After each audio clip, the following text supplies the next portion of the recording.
Bonjour chers frères et sœurs, donc voilà je passe notre quatrième rendez-vous et donc je suis très heureux de vous retrouver ce matin pour partager une parole d'encouragement. Alors j'avais ce matin je devais vous parler sur le désert et puis en fait ce matin en me levant, le Seigneur a mis une pensée forte sur mon cœur et il m'a dit qu'est-ce que Jésus a crié à la croix. Et donc ce matin, je vais vous parler le cri de la croix. Le cri de Jésus à la croix. Et ce cri, vous le trouvez dans l'évangile de Jean au chapitre 19 et au verset 30, je vais vous le dire. Quand il prit le vinaigre, Jésus dit « Tout est accompli ». Puis il baissa la tête et rendit l'esprit. On peut dire aussi, de manière littérale, « Tout est achevé ». Voilà le cri de Jésus à la croix. C'est un « Tout est accompli, tout est achevé ». Et en fait, c'est un cri d'amour qui sort du cœur de Dieu pour nous. Par le sacrifice de Christ à la croix, Dieu a totalement fait ce qui était incapable de faire par nous-mêmes, c'est-à-dire nous racheter nous-mêmes de nos péchés. Il fallait que quelqu'un d'autre que nous rachète de nos péchés. C'est un cri qui nous appelle à la confiance, à la foi avec lui. Ce n'est pas un cri qui nous éloigne, mais c'est un cri qui nous appelle à rencontrer la grâce, qui nous appelle à rencontrer le véritable amour manifesté par Dieu en Christ. C'est un cri de confiance. Ce matin, frères et sœurs, quel cri écoute vos oreilles? Parce qu'on verra plus tard qu'il peut y avoir plusieurs cris. Mais ce matin, le cri de Dieu pour nous, c'est le cri de la croix. Tout est achevé, tout est accompli. C'est un cri de repos, un cri de confiance, un cri de grâce, un cri d'amour. À chaque instant de nos vies, vous devez tendre votre oreille à ce cri de grâce. J'ai tout accompli pour toi. Vis de ce que j'ai accompli et ne te fatigue pas à vouloir accomplir des choses que j'ai déjà accomplies pour toi. Alors, ce qui est paradoxal, c'est que donc, ce cri vient de Christ. Okay? C'est un moment où le Christ est dans l'agonie, un moment où le Christ est dans une grande solitude, un moment où le Christ est dans une faiblesse extrême. Okay? Il nous donne ce cri de victoire, il donne ce cri de libérateur dans le moment où il est complètement faible et complètement faible et puis fragile. Il nous donne ce cri de victoire. Ça veut dire que moi, quand je passe des moments de fragilité ou de faiblesse, je peux avoir ce même cri de victoire que Christ a crié à la croix. Vous comprenez? C'est très important de considérer ça. C'est un cri de libération, un cri de victoire.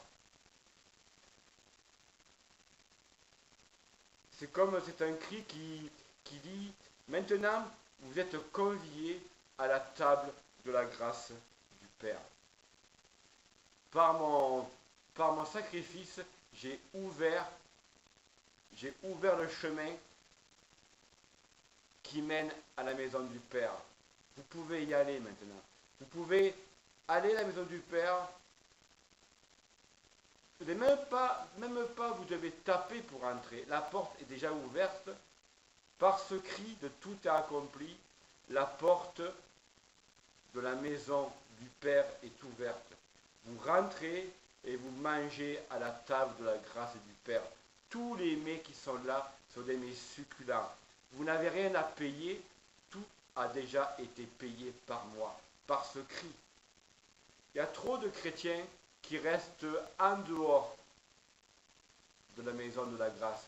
Ils sont là, et puis ils n'osent pas rentrer. Ils ont peur parce que ils se disent, oh, mais j'ai pas, ça fait 3 jours que je ne prie plus, ça fait 3 jours que je lis plus la Bible, ou j'ai encore péché, ou ah, j'ai des mauvaises pensées, ou ça ne va pas dans ma vie. Alors, au lieu d'écouter ce cri de grâce, ils écoutent d'autres cris. Le cri de la culpabilité, le cri de la condamnation, le cri de tu es un mauvais chrétien. Mais c'est complètement absurde et faux. Le cri de grâce, c'est viens comme tu es. Tu es à l'envers, mais rentre à l'envers. Tu as péché, rentre. Le péché est pardonné. Tu es faible, rentre et viens manger et tu auras de la force parce que tu mangeras un bon plat de grâce. Ne reste pas au dehors, ne reste pas à l'extérieur de mon cœur, mais rentre à l'intérieur de mon cœur de grâce. Mon cœur, il est là pour t'accueillir, il n'est pas là pour te rejeter. Pense ce que a crié mon fils à la croix. Il a crié, tout est accompli. Donc, par la foi, crois ce cri. C'est un cri, je te donne un cri d'amour. Par mon fils, je te crie un cri d'amour. Tout est accompli. Maintenant, tu peux rentrer et venir manger avec mon fils dans la maison de la grâce, nous dit ce matin le Père. Donc, vivre de la croix dans ma vie, c'est vivre de ce cri de grâce. Vous comprenez? Vivre de la croix dans ma vie, c'est vivre de ce cri de grâce que le Christ a fait pour moi. Alors, on va prendre les 3 mots. Tout est accompli. Le tout. Ce tout nous parle de totalité et de globalité. Tout, ça veut dire tout. Ce n'est pas 99,999%, c'est 100%. C'est tout. Le « et », c'est un présent éternel. C'est le « je suis ». Même si l'œuvre a été faite il y a 2000 ans, elle est présente et effective aujourd'hui, pendant que je vous parle. C'est le « et », le présent de Dieu, le présent éternel de Dieu. Et puis, accompli, ça veut dire que l'œuvre, elle est achevée. L'œuvre, elle est parfaite. Il n'y a rien à ajouter, il n'y a rien à retrancher de l'œuvre. Tout, totalité, est présent, achevé, parfait. Tout est parfait. Ouais, mais ma vie, Seigneur, ma vie, il y a plein de choses qui sont imparfaites. C'est sûr, tu es un être humain, mais pense que pour ta vie, pour ton salut, pour ta relation avec moi, pense à ce cri de la croix que tout est accompli. Maintenant, je t'invite avec ce cri à venir me rencontrer. Et n'oublie pas, c'est toujours une rencontre de grâce, ce n'est pas une rencontre de jugement. Tu viens me rencontrer et je vais t'apprendre à vivre de ce cri-là. N'écoute pas d'autres cris. Je vais t'apprendre à vivre de ce cri de grâce. Ce cri de tout est accompli. J'ai tout fait pour toi. J'ai tout fait pour toi. Pour mieux comprendre ça, je vais prendre l'exemple de quelqu'un qui achète une maison. Okay? Alors, il va voir un architecte, il voit une maison, il dit voilà, je veux celle-là. Ok. Le gars vous dit, bon, ça vous coûte, admettons, allez, je veux dire, 100 000 euros. Ok. Alors, au bout de 6-8 mois, le gars vient avec sa femme, sa maison, elle est neuve, elle est construite. L'architecte lui donne la clé, il dit maintenant c'est à vous. Vous avez payé le prix, c'est à vous. Ok. Le gars rentre, il ouvre la porte, normalement, tout doit être fait dans la maison. D'accord? Imaginons, le gars rentre à la maison, et puis il manque les peintures, il manque la plomberie, il manque les toilettes. La maison est achevée, et pourtant le gars a tout payé. Donc son droit, qui est légitime, serait que la maison doit être finie. D'accord? Et elle n'est pas finie. Maintenant, pour nous, avec Dieu, c'est différent.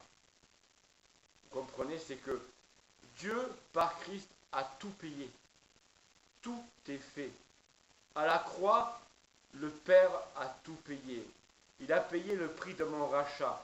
Tout est fait. Moi, je n'ai pas à vouloir payer quelque chose. Non.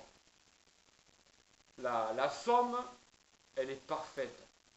Le sacrifice de Christ, il est parfait. Je n'ai pas ni à payer, ni à vouloir rembourser Dieu. Non. C'est parfait. C'est accompli. Vous comprenez ça? Dieu me demande de vivre tous les jours de ce cri de grâce qui est parfait. Maintenant, je finirai par un autre exemple. Okay? Pour expliquer que ce cri de grâce, c'est aussi un cri de rédemption. Imaginons qu'aujourd'hui, vous vivez une mauvaise journée. Okay? Déjà, vous vous êtes levé, vous vous êtes engueulé à votre femme, à votre mari, à vos enfants. Vous partez avec la voiture, vous vous engueulez avec un gars parce qu'il roule doucement. Vous arrivez à votre travail, vous vous engueulez à votre patron. Ça va pas, donc c'est une journée de, je ne dirais pas le mot, mais une journée qui est mauvaise. Okay? Alors, quel cri, dans cette journée mauvaise, où tout va mal, quel cri va écouter votre oreille? Il y a plusieurs cris qui vont arriver. Il y a un cri que ta journée elle est pourrie, laisse faire, rien à faire, tout est négatif. Ou alors il y a des cris de condamnation, ah je suis un mauvais chrétien, j'ai fait un mauvais témoignage, je me suis engueulé avec cette personne alors qu'il y a 3 jours j'ai témoigné de l'amour de Dieu. Et puis on se condamne, on se culpabilise. Non. Le cri de la croix, c'est un cri de rédemption.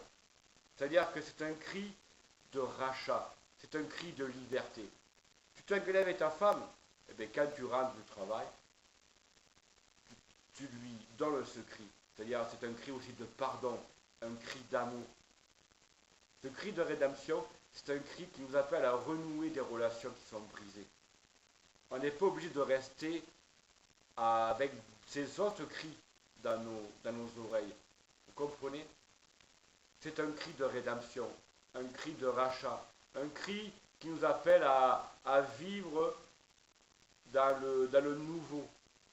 Vous rappelez le premier message, la grâce du nouveau.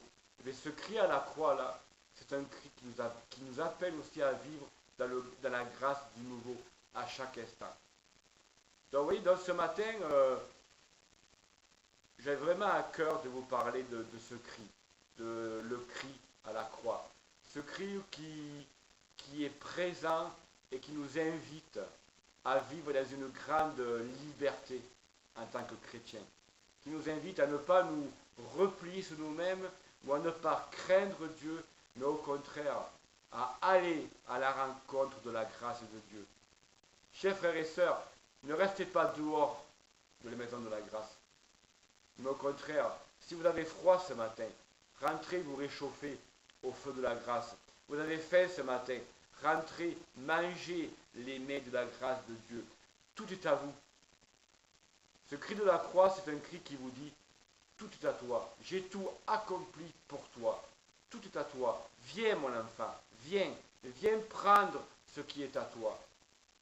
Ne laisse pas le diable te voler ma grâce, parce que ma grâce, elle est pour toi. Ce cri à la croix pour toi, c'est un cri de grâce, c'est un cri d'amour. J'ai tout accompli pour toi, je t'aime. Viens ce matin, viens. Voilà, je vous remercie, que Dieu vous bénisse et puis à l'autre matin. Au revoir.